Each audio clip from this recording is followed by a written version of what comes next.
Hey guys, welcome back our YouTube channel. ಇವತ್ತು simple ಆಗಿ veg keema sambar ಮಾಡ್ತಾಯಿದ್ದೀನಿ. ಏನರಿಂದ ಗೊತ್ತಾ? ಪಾಲಕ್ ವೆಜ್ ಕೈಮ ಸಾಂಬಾರು ಮಾಡ್ತಾಯಿದ್ದೀನಿ. ಒಂದು ಜಾರ್ಗೆ 3 ಈರುಳ್ಳಿ ಕಟ್ ಮಾಡಿ ಹಾಕ್ಕೊಂಡಿದ್ದೀನಿ. ಹಾಗೆ ಹೆಚ್ಚಿರೋ ಅಂಥ ಕಾಯಿ ಹಾಕ್ಕೊಂಡಿದ್ದೀನಿ.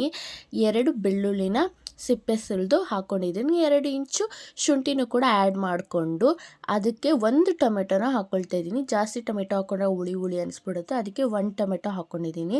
ನೆಕ್ಸ್ಟು ಕೊತ್ತಂಬರಿ, ಪುದೀನ, ಚಕ್ಕೆ, ಲವಂಗ, ಕಡಲೆನೂ ಕೂಡ ಹಾಕ್ಕೊಳ್ತಾ ಇದ್ದೀನಿ.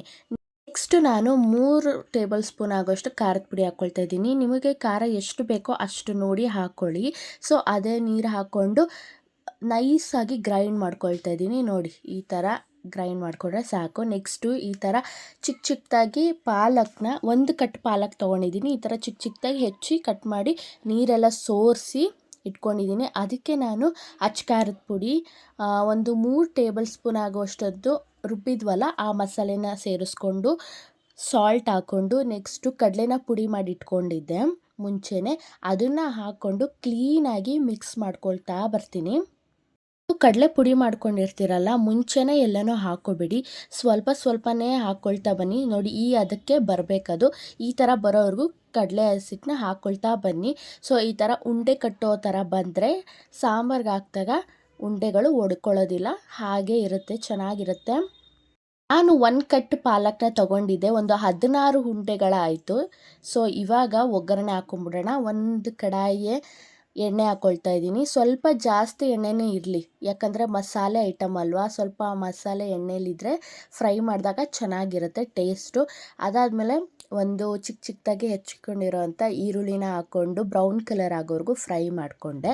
ಅದಾದಮೇಲೆ ಮಸಾಲೆ ರುಬ್ಬಿಟ್ಕೊಂಡಿದ್ನಲ್ವ, ಅದನ್ನು ಸೇರಿಸ್ಕೊಂಡು ಎಣ್ಣೆಯಲ್ಲಿ ಫ್ರೈ ಮಾಡೋದಕ್ಕೆ ಒಂದು 2 ಮಿನಿಟ್ಸ್ ಲಿಡ್ನ ಕ್ಲೋಸ್ ಮಾಡಿ ಬಿಟ್ಬಿಟ್ಟೆ. ಮಿನಿಟ್ಸ್ ಆದಮೇಲೆ ಅದೇ ಕಡಾಯಿ ಮೇಲೆ ಒಂದು ತಟ್ಟೆ ಇಟ್ಕೊಂಡು ನಾವು ರೆಡಿ ಮಾಡ್ಕೊಂಡಿರೋ ಉಂಡೆಗಳನ್ನೆಲ್ಲ ಜೋಡಿಸ್ಕೊಂಡು ಬನ್ನಿ. ಅದು ಲಿಡ್ನ ಕ್ಲೋಸ್ ಮಾಡಿ ಸ್ಟ್ರೀಮಲ್ಲಿ ಒಂದು 3 ನಿಮಿಷ ಬೇಯಲಿ. ಬೆಂದ ಮೇಲೆ ನೋಡಿ, ಈ ಥರ ಗಟ್ಟಿಯಾಗಿರುತ್ತೆ ಸ್ವಲ್ಪ.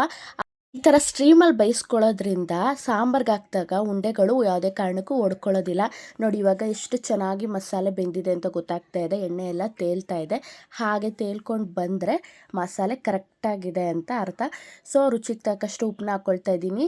ಸೊ ನೀರು ನಿಮ್ಗೆ ಎಷ್ಟು ಬೇಕೋ ಆ ಕನ್ಸಿಸ್ಟೆನ್ಸಿಲಿ ಹಾಕ್ಕೊಳ್ಳಿ. ನಾನು ಸ್ವಲ್ಪ ಜಾಸ್ತಿನೇ ನೀರು ಹಾಕ್ಕೊಂಡಿದ್ದೀನಿ, ಯಾಕಂದರೆ 1/2 ಅವರ್ ಆದಮೇಲೆ ಸಾಂಬಾರು ಉಂಡೆ ಹಾಕಿದ್ಮೇಲೆ ಗಟ್ಟಿಯಾಗಿಬಿಡುತ್ತೆ.